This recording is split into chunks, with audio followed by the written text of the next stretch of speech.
Sounds True presents Robert Anton Wilson Explains Everything, or Old Bob Exposes His Ignorance. For almost 40 years, Robert Anton Wilson has been at the forefront of consciousness research, both as a doctor of psychology and as a psychedelic pioneer. He's the author of over 30 works, including screenplays, novels, and books on psychology, social philosophy, sexuality, and practical magic. As the millennium came to a close, we brought the psychologist, teacher, engineer, and novelist together with Sounds True's editorial director, Michael Taft, to explore Dr. Wilson's favorite subjects, including conspiracy theory, language and general semantics, consciousness and consciousness change. In addition, we have included 3 classic lectures that explore central themes in the work of Robert Anton Wilson: the rapid acceleration of knowledge, the absurdities of religious practices through the ages, and the current climate of fundamental materialism, which he calls the New Inquisition. In our first session, Michael Taft takes Wilson back to his childhood years in the Irish ghetto of New York City, in the middle of the Great Depression.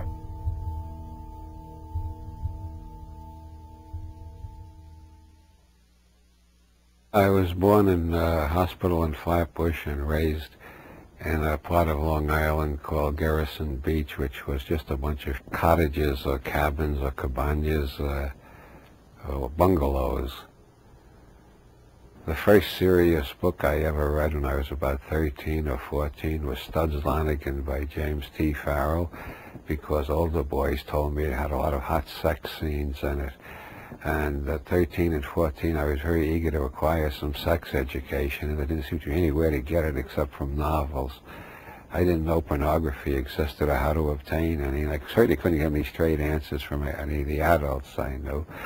So I read Studs Lanigan. I was astonished. This is about a working-class Irish Catholic ghetto in Chicago, and it was just like my own upbringing in Brooklyn. The working-class Irish Catholics are pretty much the same everywhere. Later I read A Portrait of the Artist as a Young Man by James Joyce, and by God, it was the same story all over again. So can you describe what life was like at Garrison Beach in those days? Well, we didn't know any Protestants. We heard rumors that people called Jews existed somewhere, but that was across the river in Manhattan. We didn't know there were any in Brooklyn. It was the biggest depression in the history of the Western world, in both Europe and the United States.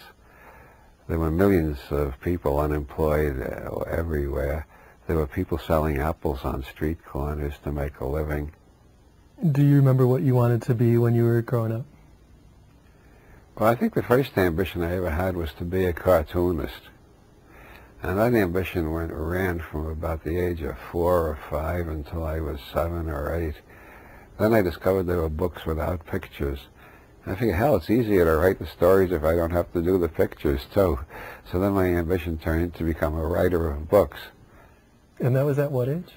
Oh, I don't know, 7, 8, 9, somewhere around there. How did your family react to that ambition?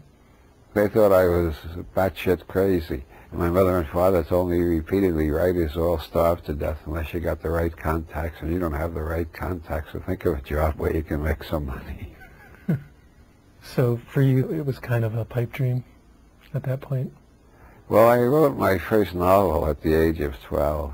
What was the name of it? It was called The Age of Miracles, and it was intended to be adapted into a musical comedy starring Danny Kaye after it was a bestseller as a novel. Of course, it never got anywhere. Who can write a novel at the age of 12?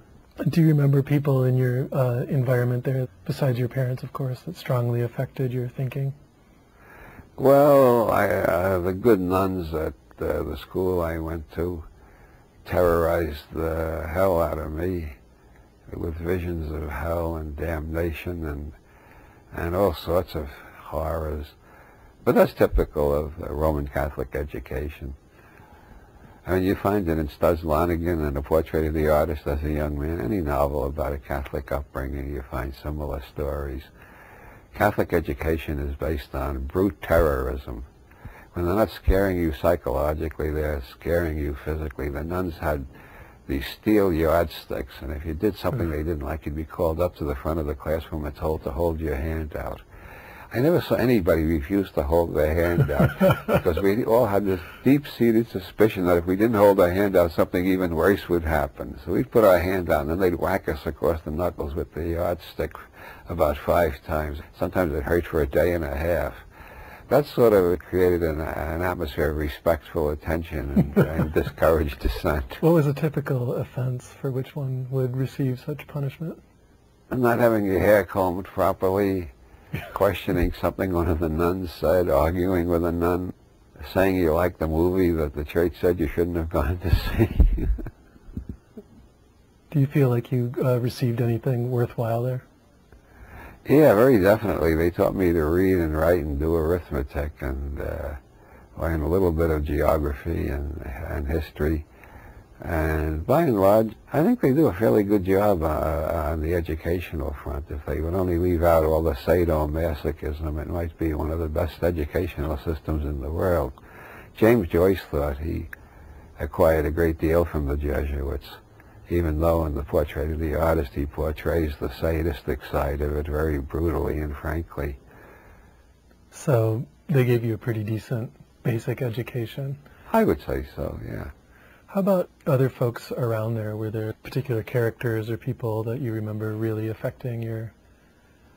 There was hardly anybody until I got to high school. There was hardly anybody I could talk to. Why is that? Well, because I got some weird combination of genes and imprints that made me a bit weird, or a bit of a maverick, and I learned to keep my mouth shut. If the nuns weren't going to hit me with the yardstick, the other boys were going to get in a gang and beat me up for something I said. So I learned to keep my mouth shut until I got to Brooklyn Technical High School, where I met a whole bunch of people who weren't Irish Catholics, and you could say anything you wanted and nobody would beat you up for it. As a matter of fact, the teachers encouraged us to think.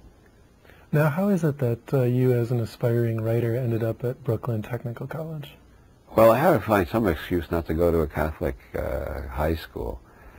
I heard that the Catholic high schools were run by brothers, and they were even worse than the sisters. The sisters only hit you with yardsticks. The brothers would beat you up with their fists.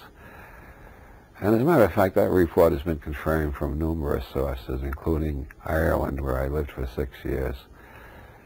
Anyway, I didn't want to fall into the hands of the brothers and get beaten up with their fists. I figured the yardsticks were enough punishment, so I decided I was going to become an engineer because everybody told me I couldn't be a writer. And I felt that I had a certain talent for engineering. It took a long time to disillusion me with that idea. How did you get that idea? I had a talent for mathematics and for physics. I tend to think in quasi-mathematical and geometrical. I tend to think in terms of forces and actions and reactions, and I'm fascinated by isomorphisms, systems that are similar in structure, and that's what a lot of science is about, is finding isomorphisms. And so